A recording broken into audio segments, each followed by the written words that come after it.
From the heart of our nation's capital, here's Family Research Council President Tony Perkins. As we mentioned on yesterday's program, the extreme weather that swept through the South and Midwest of America left millions without power.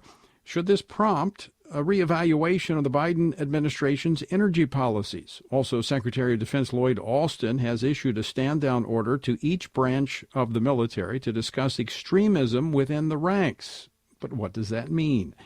And, as I mentioned last night, President Joe Biden held his first town hall meeting where he addressed the issue of China. And so the idea, I'm not going to speak out against what he's doing in Hong Kong, what he's doing with the Uyghurs in western mountains of China, and Taiwan trying to end the one China policy by making it forceful. I said, and by the he said he gets it.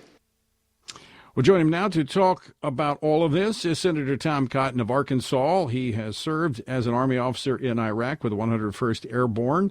He's also served in Afghanistan. He serves on the Senate Armed Services Committee as well as the Committee on Intelligence. Senator, welcome back to the program. Hey, Tony. It's good to be back on with you again. I want to get into China because I know that's something that you care about a lot and have been focused on. But first, I want to address this issue of what's happening across America's power outages. What's the situation like in Arkansas? Well, it's very cold, Tony, and there's a lot of snow on the ground, and there's some people without power.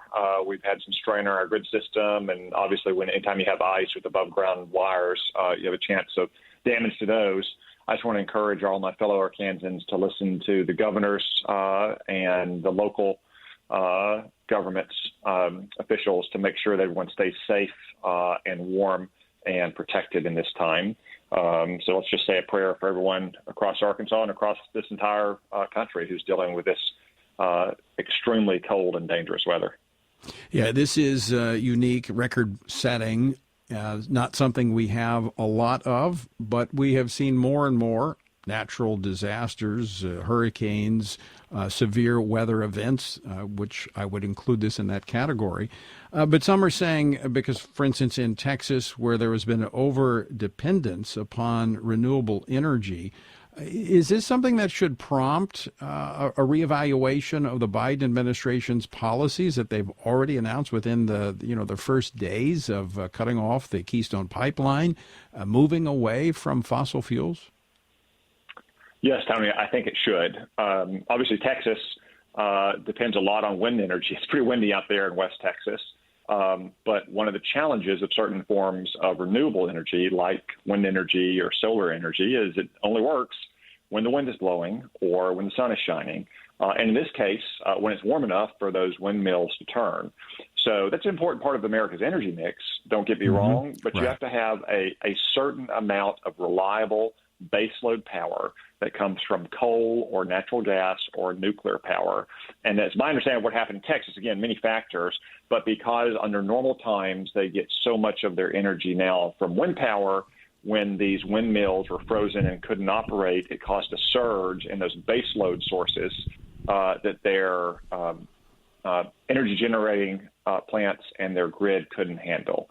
Now, you got to maintain a modern grid. You need to have your power plants winterized and prepared for stuff like this. That's really independent of the source of energy, but it's also the case that you have to have that reliable baseload power of coal and natural gas and nuclear power that is going to be suitable no matter what the conditions are outside. Right. I am with you 100%. I think the renewable energy sources are good to pursue.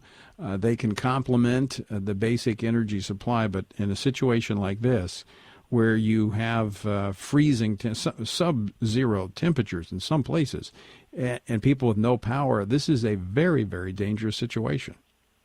Very, very dangerous. And in some ways, Tony, I mean, there's only so much that local officials can do for extreme weather.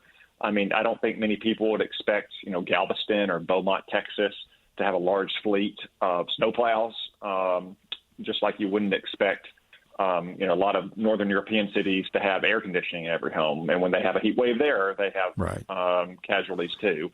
But what we can do as a nation is to make sure that our energy sources are reliable and stable and affordable. And there's a role in that for renewable energy. And hopefully technology will continue to improve and it becomes even more reliable. But for the time being, it is still essential to have that stable base of power that comes primarily in our country from coal and natural gas and nuclear. Absolutely. Well, just for the record, I'm sitting here in Louisiana, back home in Louisiana, looking at icicles hanging off my roof. I prefer the humidity in August over the icicles. Well, we deal with hurricanes here, and we lose power, occasionally lose water, but you're not at risk. The element, you can get heat stroke. I mean, I get that. I've been out there and done that. But these types of weather events are extremely dangerous because you can't get supplies in and out, and people are without water. And so this is, as you said, something we should be praying about, but also evaluating our policies. Not thinking this is a one-off, but we're seeing more and more of these extreme weather situations that have been hitting our country, partly just because of the growth of population and many other things, which. And I would also, in addition to the prayers, I encourage all of my fellow Kansans listening tonight, everyone listening across the country, also go the extra mile to, check on your neighbors, check on the elderly, people who might need power for medical devices, people who maybe are struggling to make ends meet and didn't prepare for the evening. Do what you can, whether it's taking them into your church or your home or helping them get connected to their local government to make sure that they are able to get through these next few nights. Absolutely. And we're going to be talking about that tonight. Churches that are opening their doors that have power as warming centers so people without power can come in. And so that's certainly an opportunity for pastors in these affected areas. If your churches have power, you certainly can open and invite those that do not have power to come in, and maybe the community will pitch in and the church and give them a warm meal and a place to stay. Senator, I want to shift gears here now. The president last night holding his first town hall meeting, the issue of China came up. I'm not quite sure I understood what he was saying as he talked about China.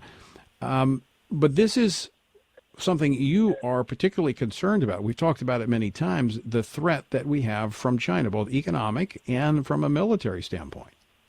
China is a very grave threat, Tony. I'll be releasing a major report tomorrow that we've worked on for 2 years in the Banking Committee about how to disentangle our economy from China so we can eliminate the points of leverage they have over our society, whether it's pharmaceuticals or basic medical equipment, as we saw last spring at the beginning of this pandemic, or their access to refined rare earth elements that are so essential for our economy today, or other points of leverage that they have over the United States. I was also troubled last night to hear what the president said about China's treatment of some of its religious and ethnic minorities. He seemed to say that they have different norms. Well, there are no norms when it comes to the fundamental equality of all mankind. Whether you're American or Chinese or anyone else, you are born equal in the eyes of God, and there's no place for the kind of repression you see in China. In northwestern China in particular, the Chinese Communist Party, specifically under the direction of Xi Jinping for the last 7 years, has been engaged in a campaign of horrible genocide against a religious and ethnic minority of people called the Uyghurs. There are horrible reports. I'm not even going to say on a family radio program, Tony, what the British Broadcasting Corporation just revealed they do to women in northwest China. I would encourage your listeners, though, if you want to know the full depravity of their crimes, just to Google BBC and the Chinese Communist Party, and you'll probably get the results. It's terrible, and the United States needs to condemn it, and we need to lead the world in taking action against the Chinese Communist Party.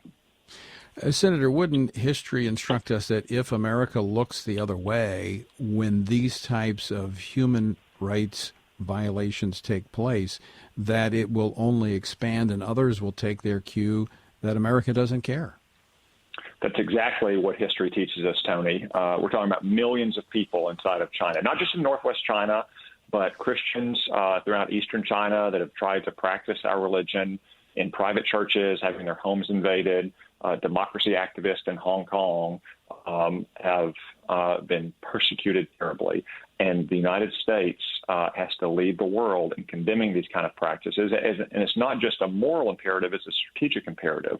Ronald Reagan understood that nothing antagonized Soviet communists more than highlighting their oppression of minorities inside of Russia. The same is true of the Chinese Communist Party. If we shine a light on these barbaric, horrific practices and lead the world in condemning it, then it will put us in a stronger position in China. And if the Biden administration doesn't act, the American people still have the power to act with their buying power by refusing to buy products made in China, oftentimes with that forced labor of the Uyghurs and others that you talked about. Yeah, that's exactly right, even though it's a sad fact. Yeah.